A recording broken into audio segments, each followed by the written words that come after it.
वादा बा ई तो हार बैठी सखी के छोड़ तो ना वो लोगन के। एक साथ खाए के बा, एक साथ घूमे के बा, उ लोग के चर्चा ना पूरा गांव में बा। लड़का के घर वालन के दहेज के बहुत मांग बा। रवा दहेज की चिंता मत करी, हम बानी ना, चाहे दुनिया इधर हो की चाहे उधर।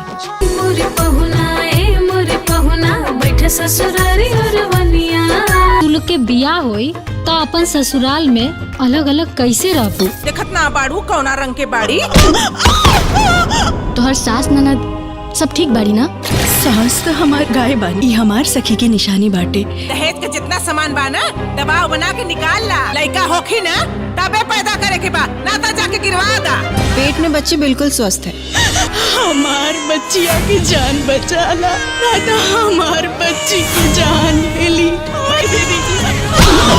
सखी के पति से ब्याह करे के बा कि ऊ लोग हमरा से हर एक के साथ वैसे ही करब जैसा उ लोग तोहरा साथे कैले बाड़े। जेकर हत्या भइल रहे अब उ तोहनी के ना छोड़ी। समाज में दहेज प्रथा जो कि महामारी से भी बदतर है, उसे खत्म करना होगा। अगर आज हम कुंवार दुल्हन बन के दीदी के ससुराल ना गई नी तो काल दीदी के सिंदूर बचा जाई माई। 4 दिन ना भइल बाबी आइले और ते जवान लड़ावत रे। लगा दे कर मतारी के फोन। एगो लड़की ही विदा होके ससुराल काहे जाली, लड़का काहे ना जाला? शांत हो जा गुड़िया, ऐसन कुछ ना होई। हाँ, हम तोहरा के बताए कि ससुराल में कैसन रहल जाला। तू लोग जैसन कुछ दहेज के लालची लोगन के वजह से दू हसत खेलत परिवार बर्बाद हो जाला। दहेज के पैसा देत कर्जा में डूब जाले। थोड़ा इज्जत, सम्मान और प्यार के साथ बेटी ले लो। हम इंसान हैं, कोनो भगवान ना। भगवान भी एक गलती माफ कर देले। हमरा के माफ कर दे बेटी। ई का कर रहल बानी माँ जी? रवा बड़ है। बड़ हम ना, बड़ तो तू बाड़ू। हाँ माई, जब तू लोग हमरा के हर फैसला लेवे के इजाजत देले बानी। हमरो बिया जान पहचान में ही भइल रहे, लेकिन भगवान करे तोहरा के अच्छा घर मिले।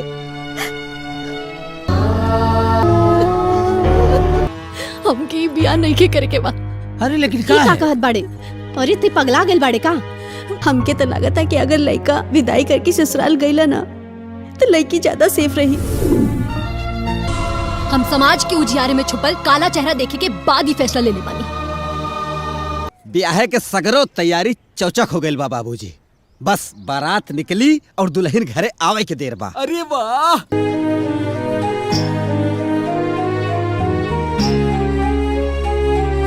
तिलक में गांव ज्वार जुटेला ना ता 2.5 लाख से कम दियाई ता समाज का कही। दिमाग खराब। माई, हाँ, एसी ना देहला हसन। दहेज के लिस्ट में सब लिखल रहे, फ्रिज, एसी, सब कुछ। इतना बड़ा बेइज्जती। एसी ना दी, फ्रिज ना दी। आप रोत कहे बनी भाभी? बात मान जाए, मत रोई भाभी। अबे जो साड़ी पहने तो हम क्या उतने नहीं खे। का महारानी पंखा चला के बाल बांधत हो, बिल के भरी? प्लीज हमार माई के कुछ मत कही, प्लीज उनकरा के कॉल मत करिया। हाथ में चूड़ी, बदन पे लाल साड़ी, गला में मंगलसूत्र। याद करा माई, दिहल हर एक जख्म के हिसाब उन लोगन के चुकाए के पड़ी। कहां से आ गई? सुस्वागतम मेरे प्यारे मित्रों, कैसे आप सब। ऐसा है कि भोजपुरी लगातार एक से बढ़ के एक फिल्में बनाती आ रही है और ये जो फिल्म है ये लड़कों की दोस्ती की मिसाल और कहानियाँ आप लोगों ने बहुत सारी देखी होंगी। लड़कों की फ्रेंडशिप, लड़कों की दोस्ती पे आधारित कई सारी फिल्में देखी होंगी आप लोगों ने, दोस्ती नाम की या कुछ। लेकिन शायद क्या आपने कभी लड़कियों के ऊपर बनी स्टोरी देखी है जो लड़कियों की फ्रेंडशिप के ऊपर आधारित बनाई गई हो। तो एक ज़बरदस्त फिल्म जिनकी जोड़ी हमेशा सफल रही है और ज़्यादा फिल्में नहीं की है, जो भी फिल्में करी है इन लोगों ने एक साथ अपनी जोड़ी के साथ, वो सुपर डुपर हिट फिल्म रही है। कभी बहनों के रूप में तो अब की बार फ्रेंड्स के रूप में, सखी के रूप में, जो भोजपुरी में हम लोग सखी कहते हैं, इस तरह के किरदार में। तो ये फिल्म है बड़की सखी छोटकी सखी। हालांकि इस तरह की बड़की छोटकी वाली टाइटल की कई सारी फिल्में आप लोगों ने देखी होंगी, पर ये सखी के ऊपर बनाई गई फिल्म है। और इस फिल्म में जो इमोशन है, जो इमोशनल स्टोरी मेकर्स ने बनाई है, वो सराहनीय है, लाजवाब है कि दोस्त की खातिर किस हद तक गुजर सकता है, क्या क्या कर सकता है, ये सारी चीज़ें इस फिल्म में देखने को मिलने वाली। बात करें इस फिल्म के कलाकारों की, तो बड़की सखी छोटकी सखी भोजपुरी फिल्म में आपको यामिनी सिंह के साथ काजल यादव और अयाज खान, रिंकू आयुषी, सोनाली मिश्रा, भूपेंद्र सिंह, विद्या सिंह, गोपाल चौहान, अनूप अरोरा, रूपा सिंह, रिंकू आयुषी। अब इस फिल्म में अयाज खान के पिता का किरदार कर रहे हैं अनूप अरोरा, उनकी मां है विद्या सिंह, और अयाज खान उनकी एक बहन है सोनाली मिश्रा, और काजल यादव की मां का किरदार कर रही हैं रिंकू आयुषी, गोपाल चौहान, जो काफ़ी बेहतरीन स्टोरी लाइन पे आधारित इस फिल्म को बनाई गई है। अब इस फिल्म की कहानी आखिर है क्या? दो ऐसी गांव की सखियां, दो ऐसी लड़कियां एक नॉर्मल सी फैमिली से बिलोंग करती हुई, जिनकी दोस्ती के किस्से सिर्फ गांव तक नहीं बल्कि अगल बगल के गांव तक है। वो एक साथ हमेशा हमेशा रहती हैं, एक के बिना एक खाना नहीं खाती, एक के बिना कुछ नहीं। मतलब इन लोगों का दोस्ती काफ़ी अटूट व अटल है। घर वाले इस बात को लेकर हमेशा बातें करते हैं कि क्या होगा जब इन दोनों की शादी हो जाएगी, ये अलग अलग अपने ससुराल को जाएंगी, फिर इन लोगों का क्या होगा। जिस तरह से अभी इनकी मतलब रहन सहन है, अपनापन है इनके अंदर, वो अपनापन का क्या होगा बाद में। इन लोगों को तो काफ़ी दिक्कत होगी जब इन लोगों की शादी अलग अलग हो जाएगी, ये चली जाएंगे। लेकिन वो समय आ भी जाता है जब काजल यादव की शादी लगती है अयाज खान के पास, और वो अयाज खान की फैमिली, जिस फैमिली में इनकी माँ विद्या सिंह, इनके पिता अनूप अरोरा और अयाज खान, इंदु सोनाली इनकी सोनाली मिश्रा इनकी बहन, ये लोग दहेज के एक भयंकर लोभी होते हैं। छोटे मोटे लोभी नहीं होते हैं, काफ़ी ज़्यादा भयंकर लोभी होते हैं, जिनको पैसे की लालच इतनी ज़्यादा होती है दहेज को लेकर के कि किससे किसका कितना पैसा लूट लिया जाए ताकि हम लोगों के पास पैसे हो जाए। इतने बड़े लोभी हैं, यहाँ तक कि उनके पति अयाज खान भी इस करनी में शामिल हैं। अब विद्या सिंह, काजल यादव की शादी धूमधाम से होती है अयाज खान से, और उनके फैमिली में जब ये जाती हैं दुल्हन बन के, तो इनको लगता है कि अब तो मेरी शादी हो गई, मेरे पति हैं। पर वहाँ जाने के बाद यहाँ इनको समझ में आता है कि हम लोगों को पैसे और देने चाहिए इन लोगों को, और उसके अलावा इन लोगों को लगता है कि मेरे पति नहीं है, मैं एक घर में कहीं से नौकरानी मजबूर औरत आ गई हूँ। घर का सारा काम, यहाँ तक कि आराम नाम की तो चीज़ है नहीं इनके पास। इनकी सास जो है इनको एक क्षण चैन से बैठने का मौका नहीं देती है। अगर ये थोड़ा आराम करने की कोशिश भी करें तो इनके ऊपर पानी डाल देती हैं, खाना भी पेट भर नहीं मिलता है। मतलब मारना पीटना से लेकर के जो फिल्म में दिखाई गई है वही चीज़ हम बता रहे हैं, एक्सप्लेन कर रहे हैं। ये सारी चीज़ें दिखाई गई है फिल्म में। इनकी बहन भी, इनकी सास भी कोई कसर नहीं छोड़ती हैं अपने बहू के साथ, अपनी भौजाई के साथ। और अयाज खान ये हर चीज़ों को जानते हुए भी इसे इग्नोर करते हैं, उनको कोई तकलीफ़ नहीं है, उन्हें कोई दिक्कत नहीं है। तो पूरा क्लियर्ड है कि हाँ ठीक है, हो रहा है। तो ये जो फिल्म है, ये फिल्म काफ़ी भावुक करने वाली फिल्म है, क्योंकि इसकी स्टोरी लाइन इतनी ज़बरदस्त बनाई गई है कि इमोशनल अटैक करने ही करनी है।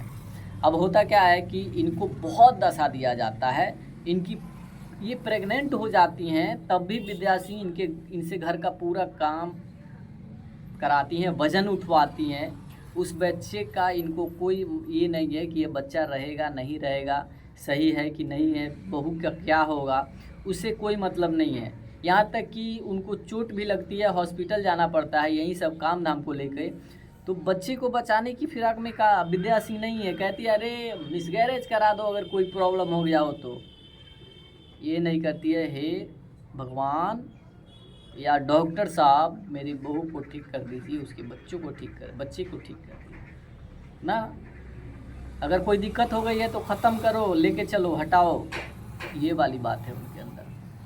अब लेकिन शुक्र है कि ना बच्चे को कुछ हुआ है ना इनको कोई प्रॉब्लम, सब सही है। अब घर पे आने के बाद जब इनकी डिलीवरी का वक्त होता है तो काजल यादव से लोगों के द्वारा 5 लाख रुपये की डिमांड किए जाते हैं कि 5 लाख रुपया मंगाओ तो बच्चा तुम्हें मिलेगा, तुम माँ बन पाओगी, बच्चे की माँ कहलाओगी, नहीं तो हम लोग बच्चे को रहने नहीं देंगे। अब ये बेचारी गरीब फैमिली से बिलोंग करती हुई लड़की कहाँ से लाएगी 5 लाख रुपये? समस्या हो जाती है, बच्चा पैदा हो जाता है, लेकिन बच्चे को मतलब कहते हैं लोग कि 5 लाख रुपया दो, नहीं तो इसे हम लोग क्षति करेंगे। अब ये असहाय अभी पैदा की हुई है बच्चा, ये फ़ोन करती है अपने सखी के पास, कहती है सखी प्लीज़ मेरे बच्चे को बचा लो, इन दरिंदों को 5 लाख रुपए देकर मेरे बच्चे को बचा लो, नहीं तो ये लोग मेरे बच्चे को ख़त्म कर देंगे। और बच्चे को ले जाकर अयाज खान तब तक पैसे आने तक बच्चे को ले जाकर ये फेंकने की कोशिश करते हैं छत से। काजल यादव बचाने की कोशिश करती है, इसमें अयाज खान इनको जोर से धक्का देते हैं, गिर जाती हैं। और अभी भी ये सही हो सकती है पर इनके द्वारा इनको कुछ कर दिया जाता है, झुलसा दिया जाता है। यामिनी सिंह 5 लाख रुपए देती है, बच्चे को बचाती है और फिर कहती है शादी करने के लिए अयाज खान से, क्योंकि इनको अपनी सहेली के पति को अपना पति बनाने का शौक़ नहीं था।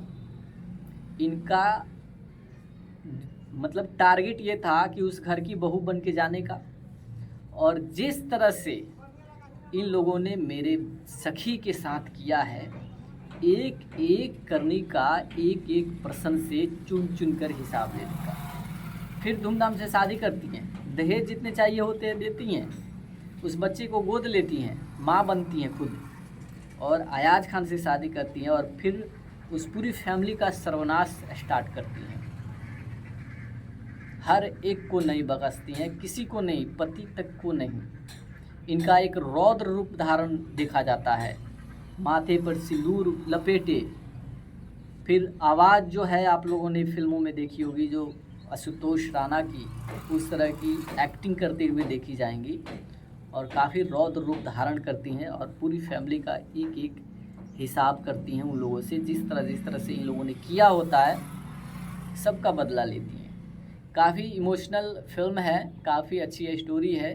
लड़कों के दोस्ती पे आधारित बहुत सी फिल्में बनी हैं, आप लोगों ने देखी है, पर बड़की सखी छोटकी सखी ये लड़कियों की सखियारों पे आधारित है। सखियारों, सखी भोजपुरी में हम लोग इसे यही ना कहते हैं।